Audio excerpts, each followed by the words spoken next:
नमस्कार दोस्तों, मेरे YouTube चैनल में आपका स्वागत है। मेरा नाम जय कुमार तिवारी है और मैं गाज़ियाबाद विकास प्राधिकरण से सेवानिवृत्त सहायक अभियंता हूँ।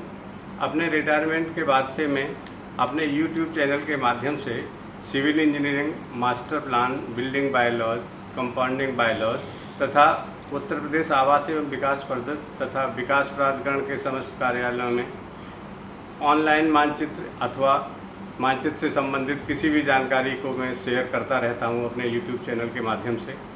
इसी कड़ी में मैं आज जिस टॉपिक पर बात करूंगा उस टॉपिक का नाम है online building plan approval system.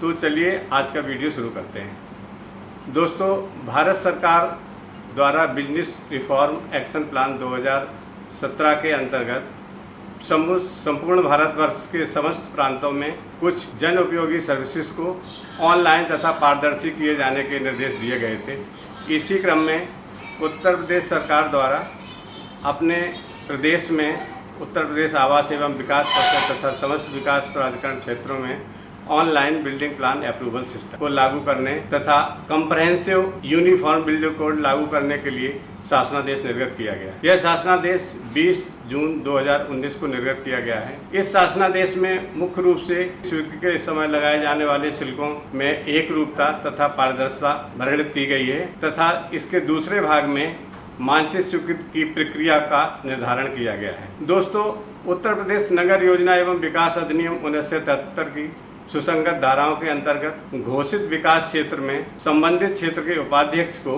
विकास अथवा निर्माण की अनुज्ञा हेतु आवेदन प्रस्तुत किए जाने पर उसकी स्वीकृति से पूर्व विभिन्न शुल्क अधिगृहीत किए जाने का अधिकार प्राप्त है। ऑफलाइन प्रक्रिया में जून 2019 से पहले मानचित्र स्वीकृत किए जाते थे।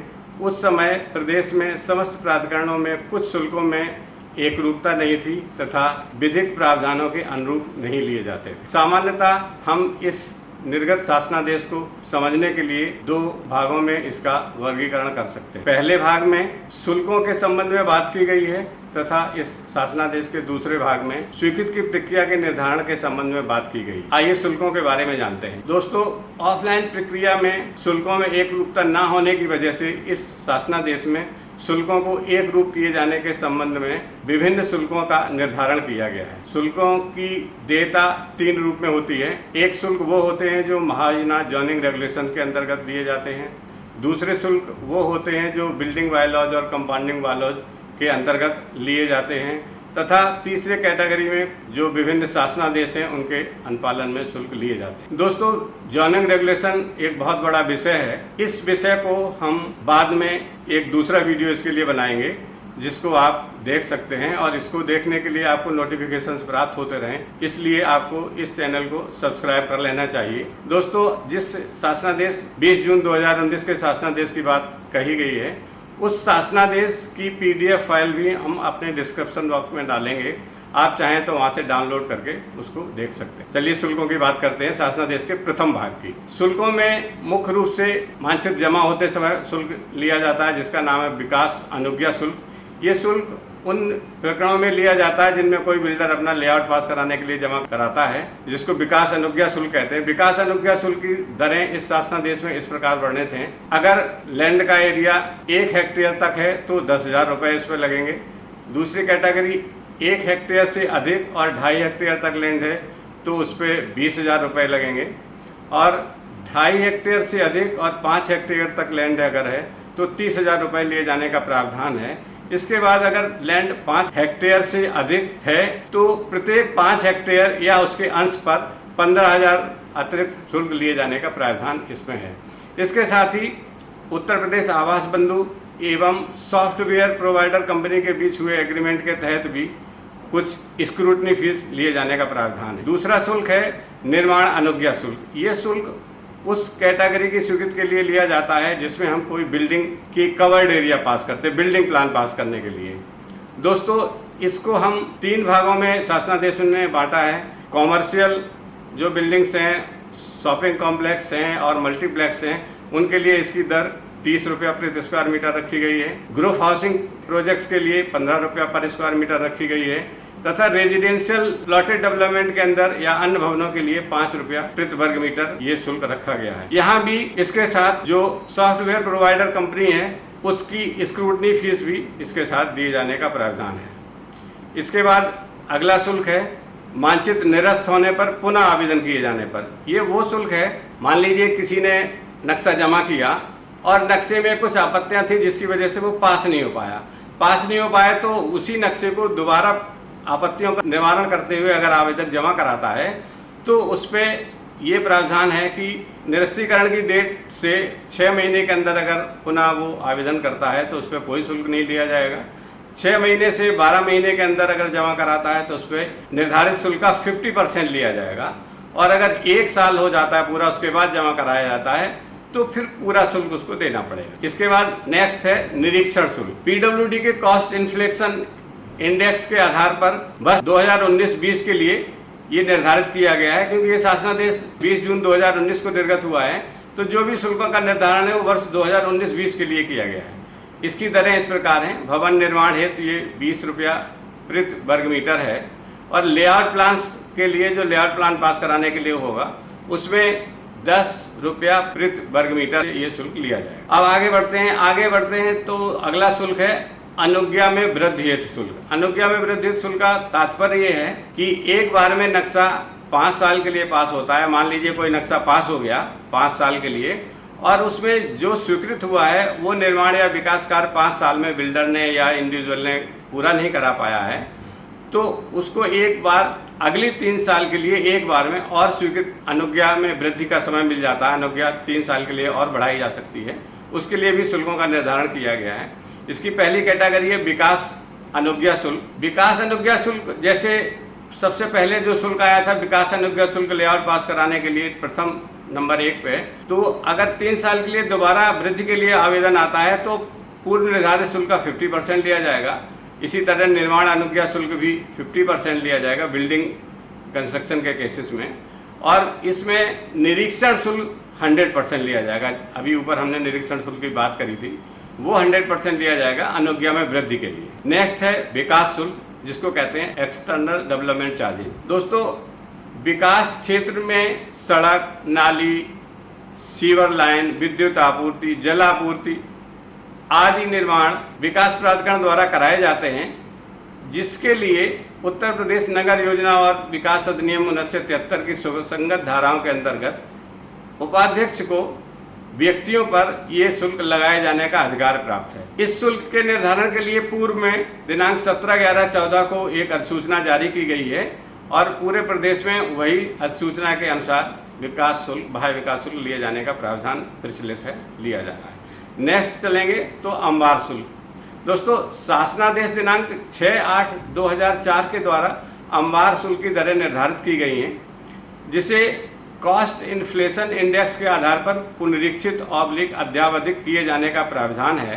वर्ष 2019-20 हेतु ये दर 40 रुपया प्रति वर्ग मीटर निर्धारित है। नेक्स्ट चलते हैं। नेक्स्ट है, इस पर थोड़ा एक्सप्लेनेशन है कि ये समस्त दरें जो अभी तक ऊपर वर्णित की गई हैं वो कॉस्ट इन्फ्लेशन इंडेक्स के आधार पर आधारित हैं, और दरों का विकास प्राधिकरण अथवा उत्तर प्रदेश आवास विकास परिषद द्वारा अपने स्तर से प्रत्येक वर्ष CPWD के लखनऊ नगर स्थित कॉस्ट इन्फ्लेशन इंडेक्स के आधार पर पुनरीक्षित किए जाने का प्रावधान है। नेक्स्ट जो शुल्क है उसका नाम है शेल्टर फीस। दोस्तों, शेल्टर फीस जन सामान्य से ली जाने वाली कोई फीस नहीं है। इसमें तो उस केस में ये फीस लगती है जैसे कोई बिल्डर ज़्यादा संख्या में मकान बना रहा है, मान लीजिए 1000 मकान बनाए, 2000 मकान बनाए, तो जितने मकान उसके लेआउट में या ग्रुप हाउसिंग में प्रस्तावित हैं उनमें से 10% उसको EWS बनाए जाने और 10% LIG मकान बनाया जाना अनिवार्य है शासनादेश और भवन विधि के क्रम में। अगर कोई बिल्डर उन 10% भवनों को किन्हीं परिस्थितियों में निर्माण करने की स्थिति में नहीं रहता है तो उन 10% EWS और 10% LIG मतलब 20% इकाइयों के एवज में उसको शेल्टर फीस के रूप में कुछ धनराशि जमा करानी पड़ती है। इसका नाम शेल्टर फीस है और इसको शासनादेश इसके लिए पूर्व से निर्गत है। शासनादेश दिनांक 24/10/16 के क्रम में ये लिया जाता है। दोस्तों आगे बढ़ते हैं अन्य शुल्क। अन्य शुल्क में कंपाउंडिंग फीस है।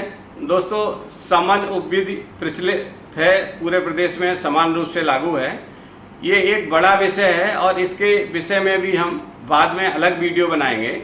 इस वीडियो को अगर आप देखना चाहते हैं तो इस चैनल को सब्सक्राइब कर लें ताकि समय से आपको इसके नोटिफिकेशंस मिलते रहें। और उस उपविधि को पूरे प्रदेश में समान रूप से लागू है। समस्त उपविधि में दर्शाए गए शुल्क एक रूप है पूरे प्रदेश में। अगला शुल्क है लेबर सेस। लेबर डिपार्टमेंट के अंतर्गत देय है। इसकी दरें निर्धारित हैं और ये शासनादेश श्रम विभाग द्वारा निर्गत किया गया है। दूसरा दोस्तों नेक्स्ट है क्रय योग्य एफआईआर।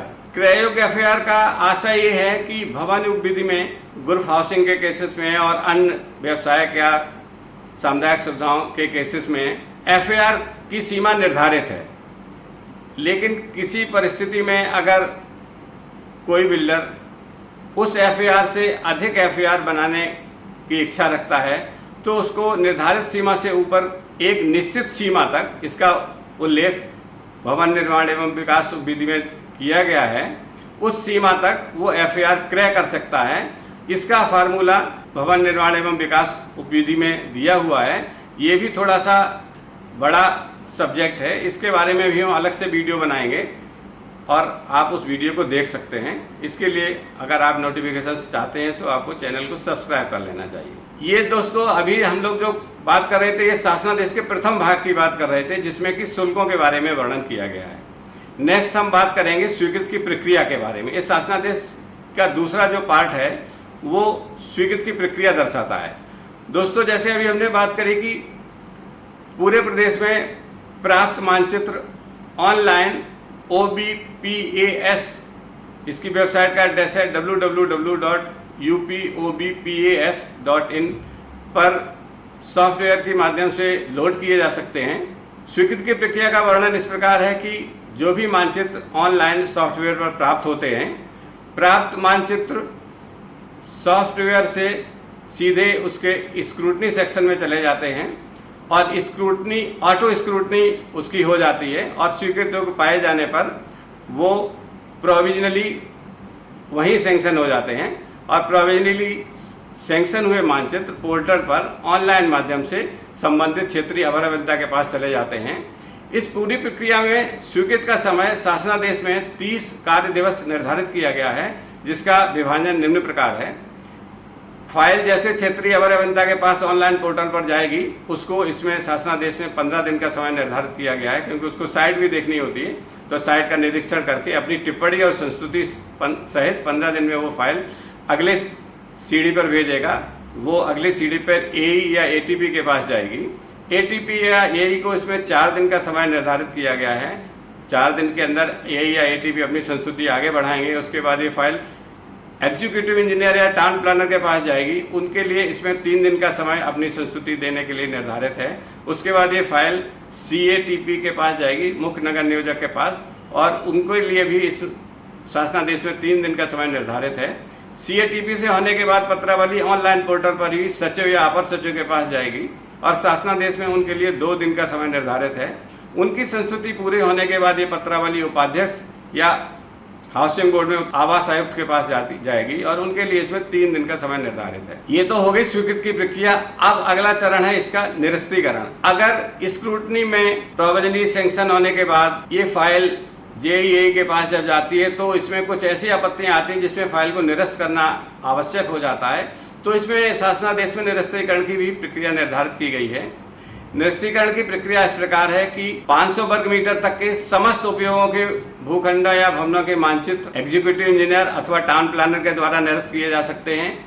500 वर्ग मीटर से 2000 वर्ग मीटर तक के भूखंडों अथवा भवनों का मानचित्र मुख्य नगर नियोजक द्वारा निरस्त किए जा सकते हैं। 2000 वर्ग मीटर से अधिक के समस्त मानचित्र आयुक्त अथवा उपाध्यक्ष द्वारा निरस्त किए जा सकते हैं। इसके बाद बढ़ते हैं स्वीकृत की प्रक्रिया। प्राधिकरण एवं उत्तर प्रदेश आवास एवं विकास परिषद द्वारा जो योजनाएं स्वीकृत की गई हैं उनके अंदर, अथवा जिन लेआउट्स के उत्तर प्रदेश आवास एवं विकास परिषद अथवा विकास प्राधिकरण द्वारा लेआउट स्वीकृत किए गए हैं जिन योजनाओं के, उन योजनाओं के अंतर्गत मानचित्र स्वीकृत की प्रक्रिया इस प्रकार है। 500 वर्ग मीटर तक के रेजिडेंशियल जो नक्शे हैं वो एग्जीक्यूटिव इंजीनियर अथवा टाउन प्लानर द्वारा स्वीकृत किए जाएंगे।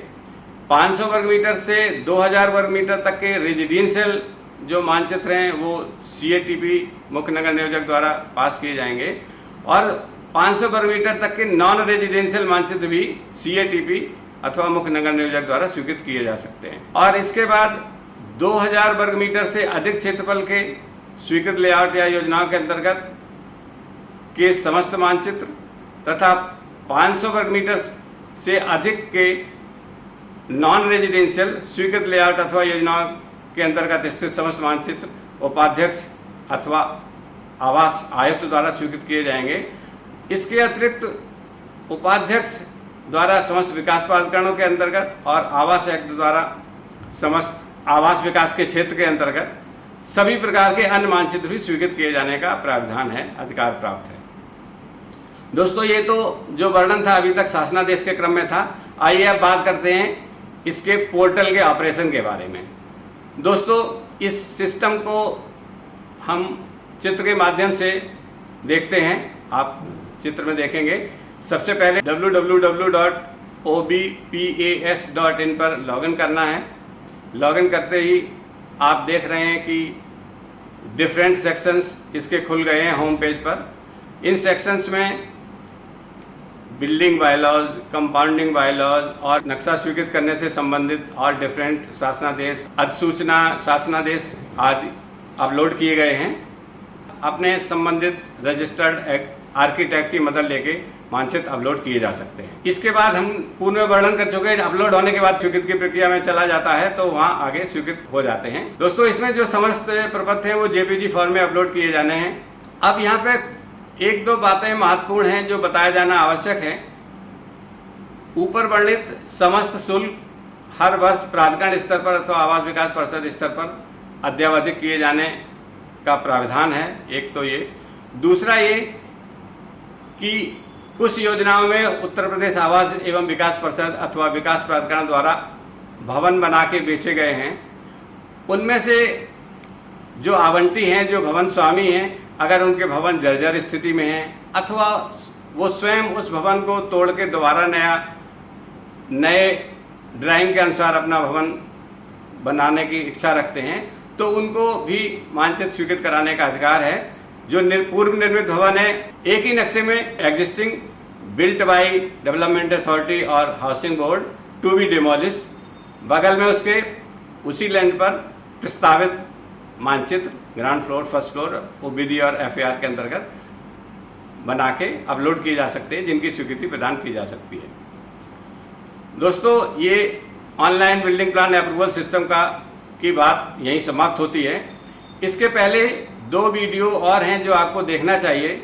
एक वीडियो में मास्टर प्लान का सूक्ष्म वर्णन किया गया है और मेरे सूक्ष्म वर्णन के बारे में थोड़ा सा व्याख्या है उसमें, और दूसरे वीडियो में एक परफेक्ट साइट खरीदने के लिए या लैंड खरीदने से पहले हमें किन डॉक्यूमेंट्स की जांच करना आवश्यक है, वो उसका वर्णन किया गया है, जिनका लिंक डिस्क्रिप्शन बॉक्स में दिया जा रहा है। आप उनको देख सकते हैं। दोस्तों, वीडियो देखने के लिए बहुत बहुत धन्यवाद। नमस्कार।